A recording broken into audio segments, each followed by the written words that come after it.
Gaywyck by Vincent Verga. Publisher Allison Books, Los Angeles, New York. Narrator Eric Aust. Chapter 11. During the second week of November, the cold set in.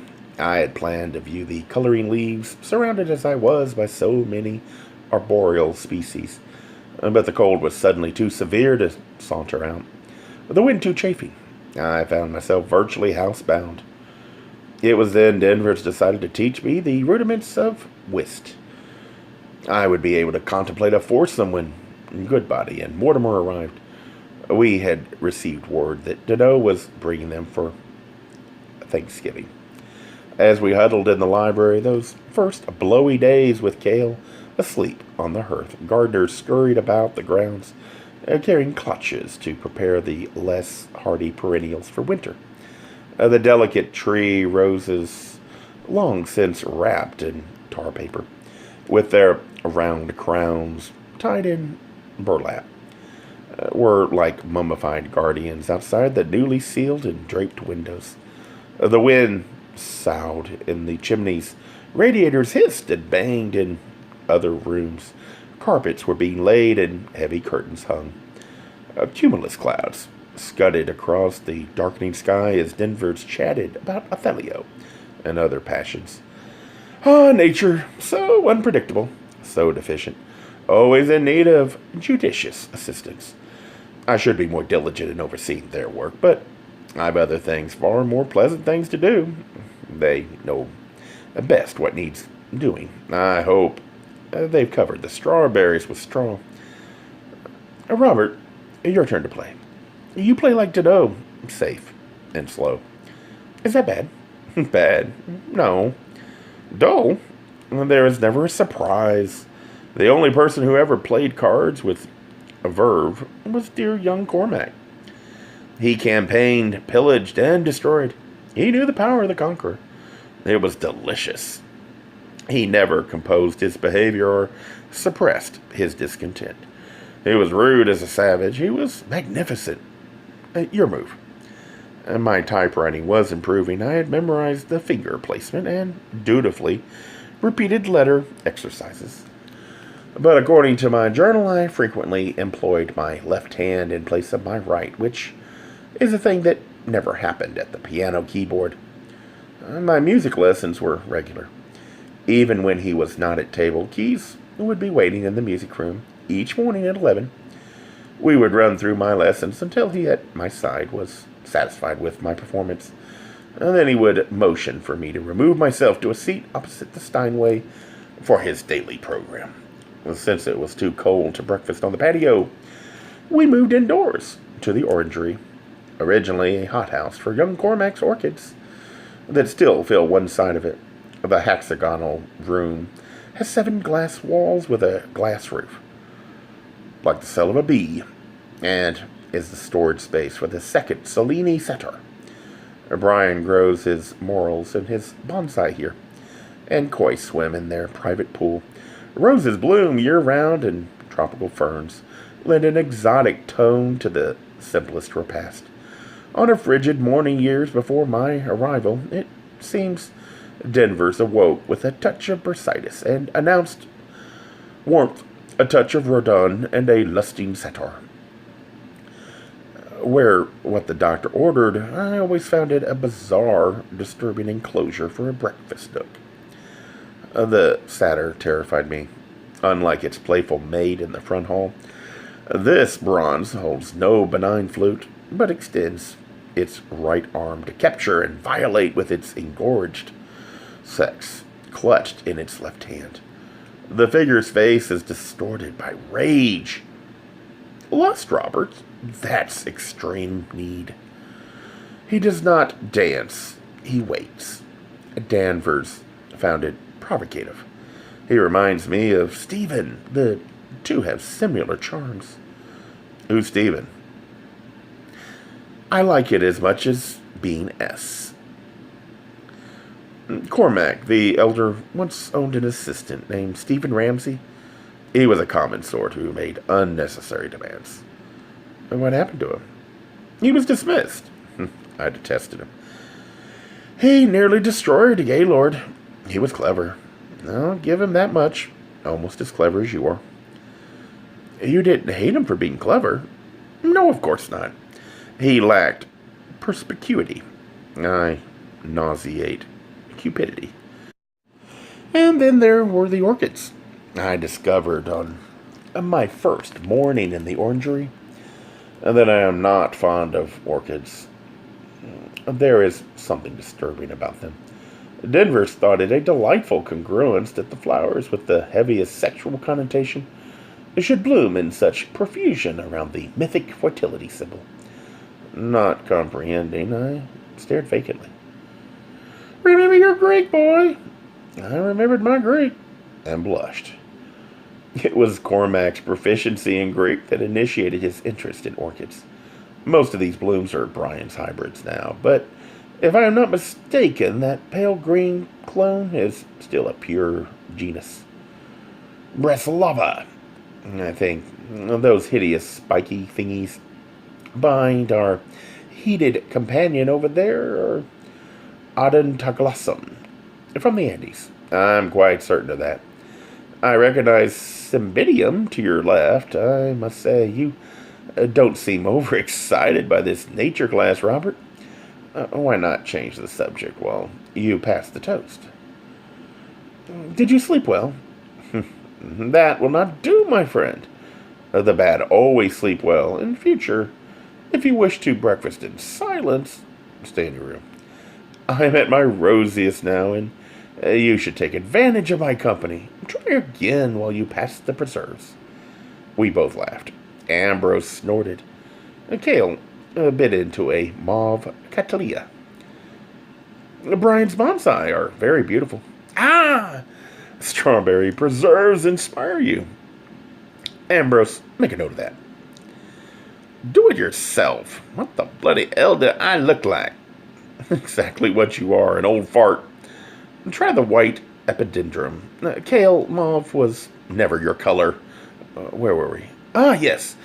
Brian's landscapes. The grouping in the hollowed lava stone is my favorite. It represents the pond and the pond garden. How long has Brian been doing it? Since his accident. It was what maintained his sanity. The months he could not walk. Danough taught him. Cale curled between the spread legs of the satyr. Ambrose departed for another pot of tea, leaving the door between the orangery and the servants' hall ajar. Tell me about the boating accident. Denver's lowered a piece of toast. He sat motionless, staring at the bread as though expecting to find the answer to my question scrawled in the jam. Robert, he began tentatively. Brian ambled into the room, carrying a coffee cake. Ambrose followed with a pot of tea and began speaking very loudly. Such a darling cake, I said to myself. Brian should take a bow, seeing how good he is at taking bows. Don't you agree, Denvers? Ambrose and Denvers exchanged quick glances, which I immediately read as conspiratorial. What was going on? Yes, I do indeed. How thoughtful of you, Ambrose. Dear Ambrosia, Brian, join us for cake. Robert was just now admiring your bonsai. Were you not, Robert? I stared at Denvers for a few beats before nodding. Then turning to the delighted Brian, I asked him to teach me the art. I spotted Cale stalking a koi in the stone pool. It was to be months before the mystery of Brian's accident was solved. Answers came from a totally unexpected source. Someone whose presence was unknown to us all. That morning in the orangery. Someone I would regret meeting for the rest of my life. Those mornings, after breakfast, before sitting at my typewriter, I would detour into the old washroom, a dark closet off the kitchen. Wasp had built a nest, a pastry-like cornucopia, against one of the windows. If I stood beside the pane, I could safely observe their behavior as clearly as if I had opened their nest in a laboratory. The passages surrounding the full egg chamber resembled a vertically halved artichoke. The eggs resembled pearls. Remember, I lectured myself, stumbling around in other people's affairs is like removing this pane of glass and pushing your face into the heart of the hive. In the afternoons, I worked with the books, carrying, sorting, ordering, arranging. After tea, I read Herodotus and St. Bob with Denvers and Zola alone in my rooms before bed. I wrapped myself in my new apparel against the inclement weather to wander among the shrubbery or along the beach. The wind burned my cheeks. The leaves flew about in cyclonic patterns. Fall surrendered to winter with one long freezing sigh. I grew depressed as the grounds became inaccessible, tyrannized by winter's contumely as I was being tyrannized by nightmares. The dreams excoriated me, unbidden, a hostage image. From the depths erupted in perverse visitations. I wished to name it a ghost, but it was not of that hallowed order. It fluttered around my bed in 3 dimensions, whispering my name and touching me lasciviously. The fear it induced married the panic engendered by the nightmares and locked me into my rooms for entire days. That an image seen in a portrait should take form and walk was madness. I agonized in my journal that the Whyte legacy was fulfilling itself. I believed that had I not Danough Gaylord's visit as a lodestar, I would have become irrevocably lost. On mornings after these apparitions, Cale, too, seemed to suffer from a torpor that kept him within stroking reach. His purring warmth calmed me and attenuated the distance between me and my beloved. Enervated, I dreaded mealtimes. I was incapable of maintaining coherent conversations. Each time Denvers snarled at me for inattention or the absence of vital life signs, I was devastated out of all proportion to his rebukes, and when he saw my confusion, he responded with barbed cruelty. "You reflective types," he drawled contemptuously. "You're all the same. You can't deliver in a pinch. Little pressure and you snap. Your brains become little windows dimmed by frost. Give me a man of action any day or night, summer or winter. The good die young because they drain the cup of life. They don't sit moodily staring into it with their mouths hanging slack and their muscles soft." I forced myself to visit nature and was comforted. I walked among the birches and sat among the oaks. Seeing them surrender to the barbarous assault of winter, I was less frightened by my soul's dark nights. I accepted them as my fate. Everything was changing. It was a stressful time for me. I would not allow my fears to control me. I vowed to make my days manageable by not allowing my nights to shadow them. The dreams would pass. I would bear them as the trees and the other animals bore the frigid cold. I shouted to the waves that I would not be defeated. I shouted to the stars that I would be happy. I would conquer myself. I would triumph. I awaited Danough Gaylord's arrival. Each day I marked off the day gone, the day that had surrendered to time's relentless transitions. They sped along as they do for the young. My typewriting improved. The simple skill was acquired. I began to comprehend the piano and the mysterious connections among note, sound, and player. I waited in vain for a second letter from my father. I did not expect a letter from my mother, although I wrote several times. In my journal I noted that I was not responsible for her illness, that I could not heal her wounds, that each must find his own way. As if a phantom caressed me, I thought I was not alone, walking here by the shore. I read books on the subject of twins. I was possessed by Cormac and Danough Gaylord on my treks up the beach.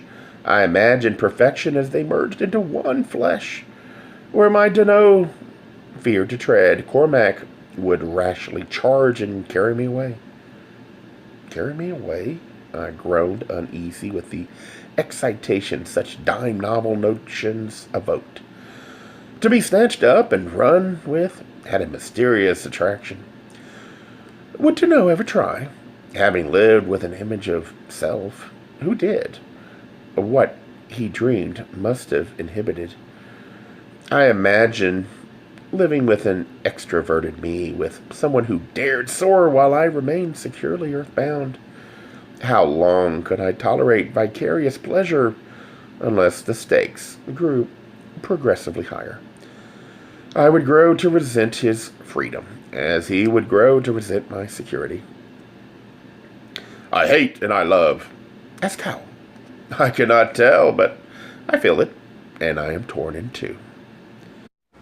Gay Mysteries audiobooks. I think it is easy to hate a label, but a face humanizes the word.